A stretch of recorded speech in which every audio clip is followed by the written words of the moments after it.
여러분 안녕하십니까? 중고차 미카의 이유미입니다. 오늘은 지난번 남한장착 시리즈 6탄에 이어서 7탄을 이어가도록 하겠습니다.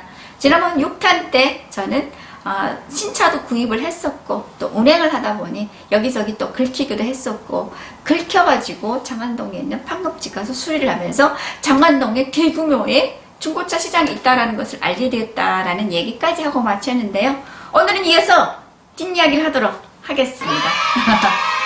그때 당시에 저는 그 중고차 시장을 보고 서울 한복판에 이렇게 큰 대규모의 중고차 시장이 있었다는 것을 진작에 알았으면 나도 중고차를 샀을 텐데 왜 새 차를 사가지고 저렇게 한 번씩 긁힐 적마다 내 살짝 떨어져 나가는 것 같고 정말 마음이 아팠었거든요. 차라리 내 살을 긁지 왜 내 차를 긁냐 라고 하면서, 그리고 밤에 자다가도 벌떡 일어나서 밤새 누가 내 차를 테러하지 않냐 라는 생각에 막 후레쉬 들고 내려가서 막 비춰본 적도 있었고, 아침에는 쓸데없이 새벽에 내려가서 또 밤새 내 차가 뭐 사냐 또 한 바퀴 둘러보고 올라갔었고, 아무튼 혼자서 별의별 난 생쇼를 다 했습니다. 지금 와서 생각해보면 정말 말도 안 되는 상상을 혼자 하고 있었는데, 아무튼 그래서 그 장안동 시장에서 저는 우연치 않게 그 딜러 한 분을 만나게 되는데, 저를 딱 보시더니 중고차 일을 하게 되면 굉장히 일을 잘할 상이라는 거예요. 얼굴 인상이 너무 좋다라는 거예요.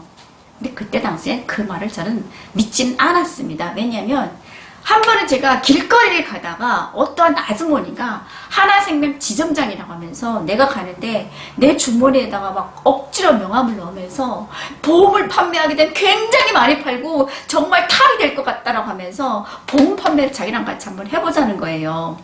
그런 얘기를 한번 들었기 때문에 이분도 그냥 제가 조금 인상이 좋아서 그런 얘기를 하나보다 라고 생각하고 별로 관심이 없이, 그래도 혹시나 모르니까 명함 하나 주십시오 하고 명함을 갖고 집으로 돌아왔는데, 그분이 하는 얘기가 굉장히 귀에서 맴돌면서 떠나지를 않는 거예요. 중고차가 과연 나한테 맞지 않을까라는 생각에, 왜냐하면 북한에서부터 저는 장사를 해왔기 때문에 저는 충분히 할 수 있다고 생각을 했거든요. 그러면 한번 장안동뿐만 아니라 다른 데도, 집이랑 더 가까운 곳에 다른 데도 있나 한번 검색을 해보자 하고 이제 인터넷에 검색을 딱 했는데, 그 장안동보다 더 가까운 곳은 없었고 조금 더 먼 인천에 하나 중고차 시장이 있더라고요. 그래서 인천 이번에는 구경을 가게 됩니다. 차를 타고 딱 인천까지 갔는데 어머 세상에, 저는 인천에 가서 더 깜짝 놀랐어요. 왜냐면 이거 장안동 시장은 뭐 정말 작은 시장이구나, 인천 시장에 비하면.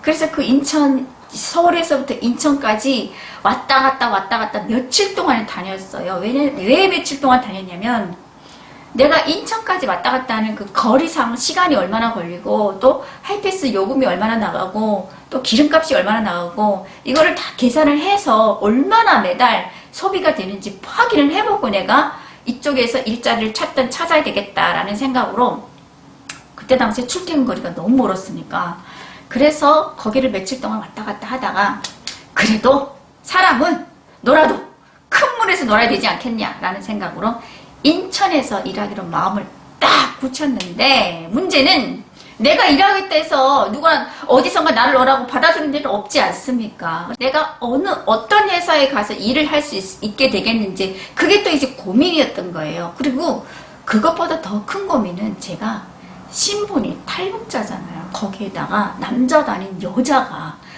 전부 다 남자인 이 남자들 일하는 이 시장에서 탈북자의 여자가 와서 일을 하겠다라는 게 누가 과연 받아주겠는지, 그리고 내가 정말 잘할 수 있겠는지, 이게 은근히 굉장히 걱정이 되더라고요. 그래도 한번 해보자.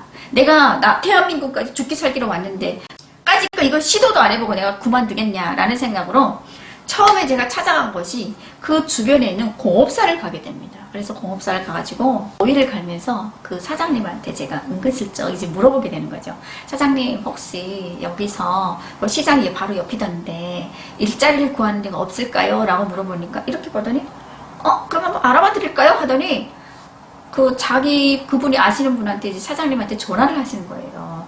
어떤 여자분이 중고차 일을 하고 싶어 하는데 보내드릴까요? 라고 하면서, 그래 아무렇지 않게 너무 아무렇지 않게 얘기를 하시니까 전 또 이제 그게 뭐 너무 쉽게 풀리는 거 아닌가? 속으로 또 막 두근두근하기도 하고. 그래서 아무튼 그분이 소개로 그 어떤 회사에 딱 가게 됐는데, 이제 어찌하다 보니까 면접 아닌 면접이 돼버린 거죠. 갑자기. 그래서 딱 가게 됐는데, 그분이 하시는 말씀이, 아, 중고차 시장은 대부분이 남자들이고 여자가 없는데, 과연 일을 할 수 있겠냐? 왜 이런 일을 하자고 하느냐? 그 이것저것 막 물어보시면서 그분이 하시는 말씀 중에 딱 한마디가 기억납니다. 저보고, 만약에 여자가 이 일을 한다고 하면은 벼랑 끝 일이라는 거예요. 벼랑 끝 일. 결국은 마지막 일이라는 거잖아요. 벼랑 끝에 선 일이라는 거잖아요. 그래서 제가 속으로 코웃음을 쳤습니다. 무슨 얘기를 했냐면, 마음속으로 벼랑 끝이 어딘지 가보지도 못하고 이런 말 하는 거 아니냐. 나는 벼랑 끝에 몇 번을 갔다 온 사람인데 감히 내 앞에서 벼랑 끝 얘기를 하느냐, 이런 생각을 했던 거예요. 근데 대놓고 얘기를 못하고. 아무튼 그래서 저는 거기서 저는 탈북자다 이것저것 다 신분에 대해서 얘기를 했는데, 처음엔 놀라시더라고요. 탈북자? 탈북자? 라고 하면서. 그래도 저는 북한에서부터 장사를 해왔기 때문에 잘할 수 있다라는 얘기까지 하면서 했는데, 흔쾌히 취직을 뭐 내일부터 출근해라 라고 하시는 거예요. 그래서 저는 취직을 굉장히 쉽게 하게 됩니다. 야, 어떻게 보면 사람이 다 자기 길이 있는 것 같아요. 그래서 그 다음날부터 이제 취직을 하게 되는데, 저희 집은 노원구고 그 회사는 인천이고, 한 번씩 그쪽에 집에서 출근하게 되면 1시간 반 정도 걸리는 거예요. 근데 1시간 반까지 걸리는 건 좋은데, 와, 그게 왔다 갔다 하는 게 한 달 정도 지나니까 그게 기름값 소모되고 하이패스 돈 나가고 시간 길에다 버리고 이게 보통 일 아니더라고요. 그런데 그렇게 출퇴근 거리보다 더 실망시켰던 게, 출근을 했는데 누구도 저를 일을 안 가르치는 거예요. 나는 들어가면 착착착착 이렇게 일을 가르칠 줄 알았거든요. 근데 안 가르치는 거예요. 그래서 제가 좀 가르쳐달라고 하는데, 저는 그때 당시에 무슨 일부터 어떻게 해야 되는지 정말 난감했어요. 왜냐면 가르쳐주는 사람 없으니까. 그래서 배워달라, 여기 와서 배워달라, 저기 와서 배워달라 하면은, 이것도 다 영업 노하우기 때문에 그렇게 쉽게 안 가르쳐준다는 거예요. 야, 내가 이럴 줄 알았으면 처음부터 여기 오지도 않았었고, 내가 길에다 기름돈 버리고 시간 버리고 진짜 그 많은 지출을 하면서 그 왔다 갔다 하는 그 도로에서 왔다 갔다 하는 그 돈이 장난이 아니더라고요. 한 달 동안 다녀보니까 기름값 무시 못하겠더라고요. 그래서 이렇게 다니는데 내가 이런 홀대를 받자고 내가 이렇게 출근을 해야 되냐, 그때 정말 갈등을 많이 했어요. 빨리 그만둬야 되는 게 맞느냐 아니냐, 아니고 내가 정말 버티면서 이 사람들한테 손이야 팔이야 다 빌어가면서 비율을 다 맞춰가면서 배우는 게 맞느냐, 정말 고민을 많이 했었고, 또 월급을 안 주기 때문에 정해진 출퇴근 시간은 없었지만 저는 배우기 위해서 정말 빨리 나왔었고, 또 늦게까지 있으려고 했었는데 도저히 이렇게 해서는 답이 안 나오더라. 그래서 그때 당시엔 제가 막 찜질방에 있어서 자고, 그 기름값이 너무 아까워서 출퇴근할 때 그래 집에서 막 옷도 챙겨서 찜질방에 가서 자고 했었는데, 그때 당시에 누군가 나한테 하는 얘기가 있었습니다. 무슨 생각을 가지고 중고차 일을 할 생각을 했었냐. 우리 같은 사무실에 있는 분이, 영업이라는 거는 대한민국 사람들도 하기 힘든 일인데 어떻게 탈북자가 북한에서 와서 여자인 네가 이렇게 영업을 하겠다 하냐. 원래 영업이라는 거는 뭐 학연, 지연, 주변 사람을 총동원해서 먼저 시작을 하는데 난 아무도 없었잖아요. 그래서 그때 정말 제일 속상했었고, 또 그래서 거기서는 한두 달 정도 지나다 보니까 또 좀 대화를 하면서 좀 친해지기 시작해서 조금씩 가르쳐 주긴 하는데, 그래도 정말 노하우들은 안 가르쳐 주는 거예요. 그래서 아니다, 내가 스스로 알아서 어깨 너머로 배워서 내가 개척을 해 나가야 되겠다라는 생각으로, 그때 처음으로 배웠던 게, 저는 성능장이라는 곳에 가서 사고 있는지 없는지 이것부터 배우게 됩니다. 왜냐면 그 자동차의 사후 유무를 정확히 판별할 줄 모르면, 물론 성능 점검장에서 다 판별을 하지만 내가 차를 사와서도 내가 손실이 있고 또 차에 대해서 잘 모르면 손님한테 팔고도 제가 욕먹을 수 있기 때문에 정확히 자신있게 알아야지 내가 뭐든지 사고 팔 수 있는데 뭐 모르고 한다는 것도 정말 말이 안 되는 거예요. 그래서 그때 당시에 저가 커피를 계속 사들고 성능장으로 가서 이제 사고 유무에 대한 그거를 배우게 됩니다. 사고 있는지 없는지, 엔진 소리가 어떤 게 거치면 안 좋고 이런 것도 뭐 소리에 대해서도 배우고, 배우자는 열정이 엄청 많았습니다. 그렇게 저를 따뜻하게 가르쳐 주는 사람도 없었고, 출근하면 그렇게 말을 거는 사람도 없었고, 그리고 뭐 나가서도 무엇부터 했을지도 모르겠고 방향을 못 잡겠고, 오로지 내가 어깨 너머로 이렇게 보고 배워야 되는데, 그렇게까지 하면, 그렇게 배워가면서 그 출퇴근 거리를, 그 먼 거리를 그렇게 다니면서 그렇게 배운다라는 거는 정말 말이 안 되는 거예요. 그래서 하루에 몇 번씩을 포기를 해야 되냐, 그냥 이 고난을 내가 헤치고 나가야 되냐, 이 고민을 엄청 많이 하다가 내가 그래도 대한민국까지 어떻게 왔는데 이만한 일에 내가 포기를 한다면 무슨 일을 하겠냐, 누가 나를 과연 돈을 벌려고 이렇게 살갑게 따뜻하게 가르쳐 주겠냐, 그런 생각으로 이제 내가 그러지 말고, 출퇴근 거리가 너무 보니까 일하기가 점점 더 싫어지더라고요. 그래서 일단 집부터 가까운 곳으로 바꾸자 라는 생각으로 집에서 챙겨 입을 옷을 몇 가지 가지고, 처음에 며칠 한 일주일 동안에는 찜질방에서 좀 지내다가 그 회사랑 가까운 곳에 제가 집을 얻게 됩니다.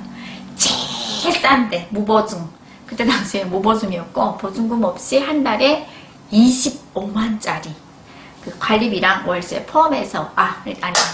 월세랑 관리비 포함해서 30만짜리였는데 깎고 해서 28만원을 주기로 했었고, 정말 들어가면은 행거 하나 넣고 사람이 하나 넣고 화장실 하나 있고 그리고 주방 같지 않은 주방 하나 있고 그 끝이에요.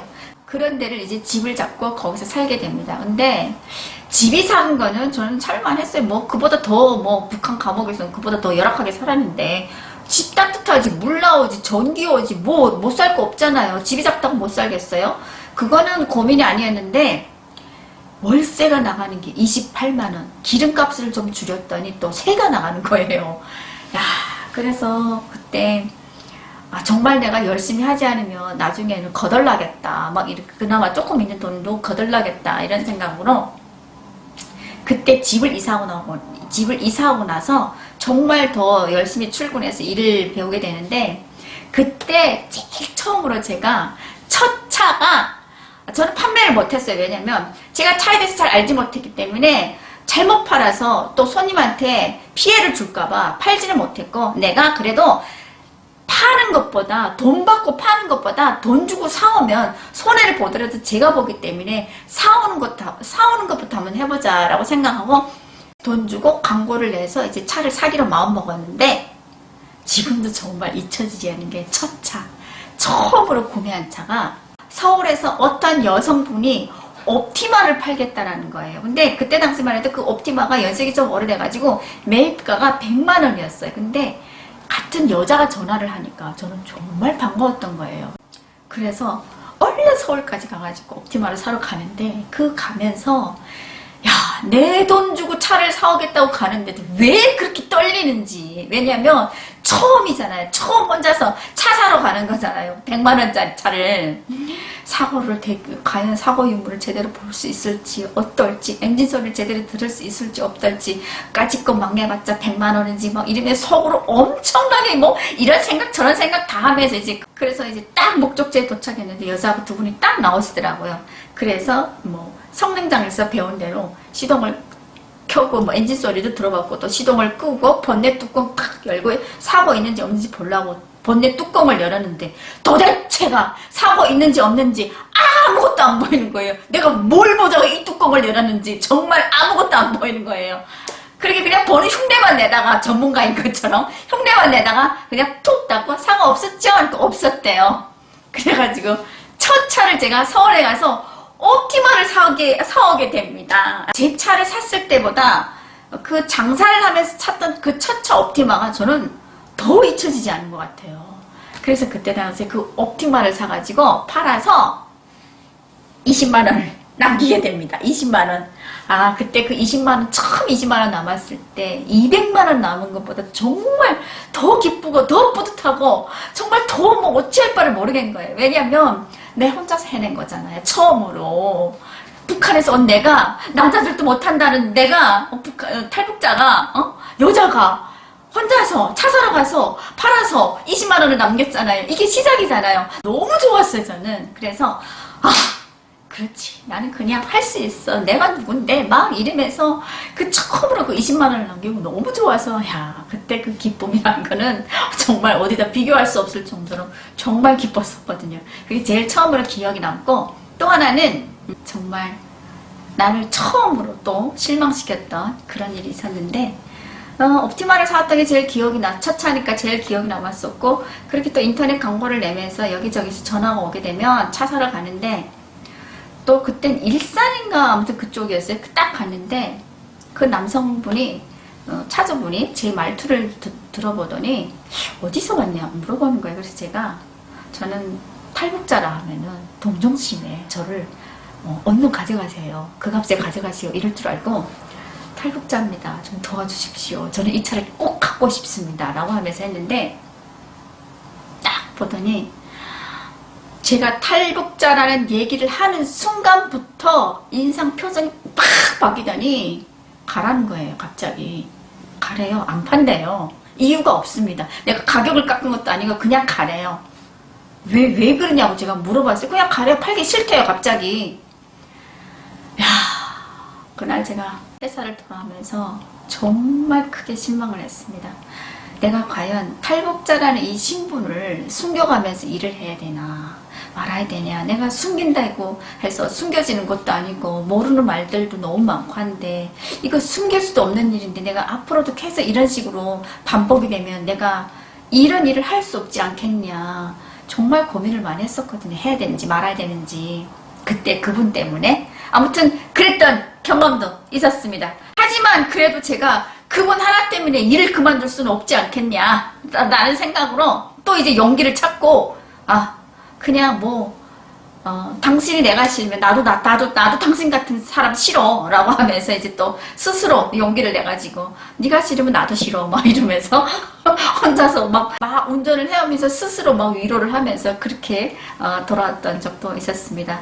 그래도 제가 중고차 일을 하면서 탈북자라고 안 팔겠다 했던 사람은 제가 볼 때는 그 사람이 딱 한 명이었습니다. 근데 그때 당시에는 제가 처음 겪는 일이다 보니까 저한테는 너무나도 큰 충격이었고 너무나도 큰 실망이었던 거죠.